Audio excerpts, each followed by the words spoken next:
देखो यहाँ पे क्या आ गया, क्वेश्चन नंबर हम 12 कर रहे हैं, राइट। क्वेश्चन नंबर 12 के अंदर देखो सरप्लस से स्टार्ट हो रहा है, तो सरप्लस पिछले साल कितने का था, 60 का, अब 80 का है, ठीक है। तो हम सीधे क्या कर रहे हैं, निकालना क्या है यहाँ पे, cash flow from operating activity, मतलब यहाँ से एंड तक हमें ये चीज करनी है, राइट।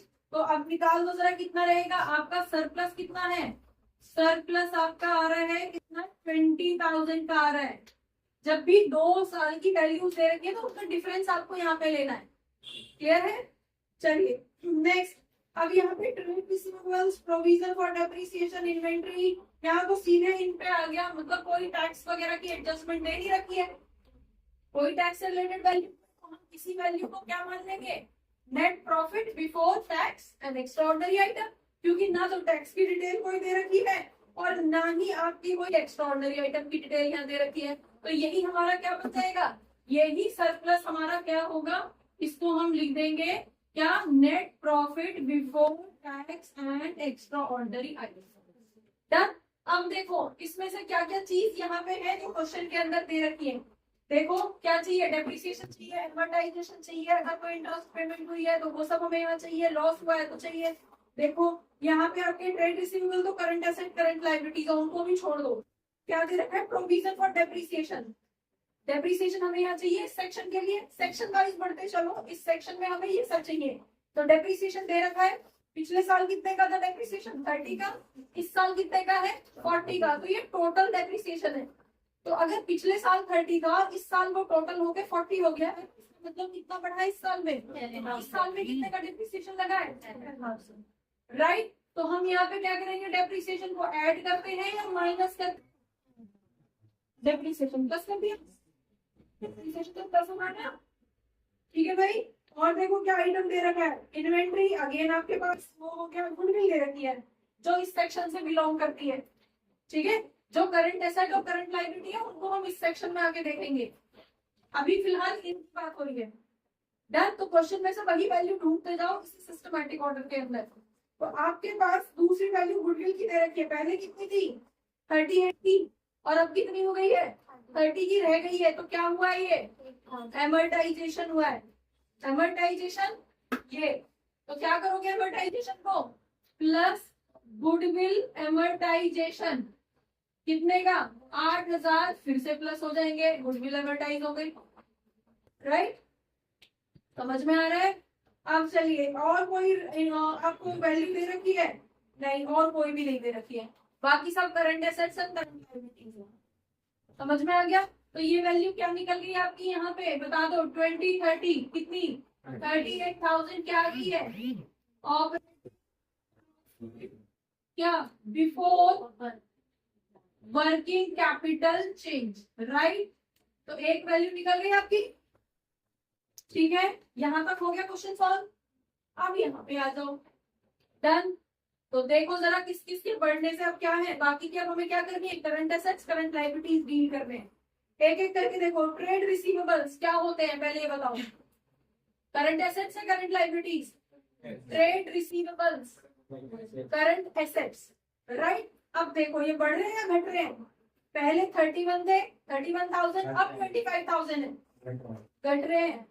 कैश आया है या गया है, तो आप किसी भी चीज में आप कैश के मूवमेंट पे फोकस करोगे, पहले 31 थे, अब इस साल में 25 है, इसका मतलब 6,000 का कैश हमें मिल गया, मिला होगा तभी तो कम हुए हैं, राइट। तो आप यहाँ पे क्या करोगे, उसे ऐड कर दोगे, क्या चीज है आपके ट्रेड रिसीवेबल्स से 6,000, 6 है 8,000 है, 6,000, समझ में आ गया, ऐड कर दो। आगे ढूंढो और कुछ, दूसरा करंट एसेट्स इन्वेंट्री नजर आ रही है, पहले 60 थी अब 80 है, तो क्या हुआ है, इन्वेंट्री क्या है, करंट एसेट्स या करंट लायबिलिटी, करंट एसेट्स, बढ़ रही है या घट रही है, पहले 60 थी इस साल 80 है, तो इससे कैश में क्या फर्क पड़ा, आउटफ्लो हुआ या इनफ्लो हुआ, आउटफ्लो, पहले 60 था 80 था, तो 20,000 का एक्स्ट्रा खरीदा गया ना, तो कैश तो गया, समझ में आ गया।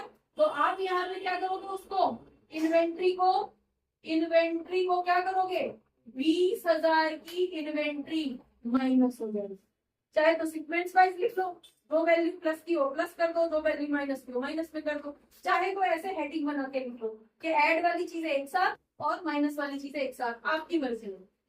ठीक है, समझ में आ गया। दूसरा आ गया जो आउटस्टैंडिंग रेंट लाइबिलिटी है, आउटस्टैंडिंग रेंट करंट लाइबिलिटी पहले कितनी थी 21 थी, अब कितनी है 12। इसका मतलब क्या है, पिछले साल हमारी लाइबिलिटी 21,000 की थी और इस साल वो 12 पे रह गई, मतलब की घटी है। और घटी कैसे है, पेमेंट हुई है तब घटी है, पेमेंट होने का मतलब कैश आउटफ्लो हुआ है, कितने का 9,000 रुपए का आउटफ्लो हुआ है। समझ में आ गया, कर दो। वो भी क्या रहेगा आपका रेंट आउटस्टैंडिंग, कितने का माइनस 9,000 का कैश आउटस्टैंडिंग हुआ है। क्लियर है यहाँ तक, डन। चलिए नेक्स्ट क्या है, प्रीपेड इंश्योरेंस। प्रीपेड इंश्योरेंस क्या है, करंट एसेट या current liability, current asset. Clear है, प्रीपेड इंश्योरेंस पहले कितना था 2,000 का था, अब कितना है।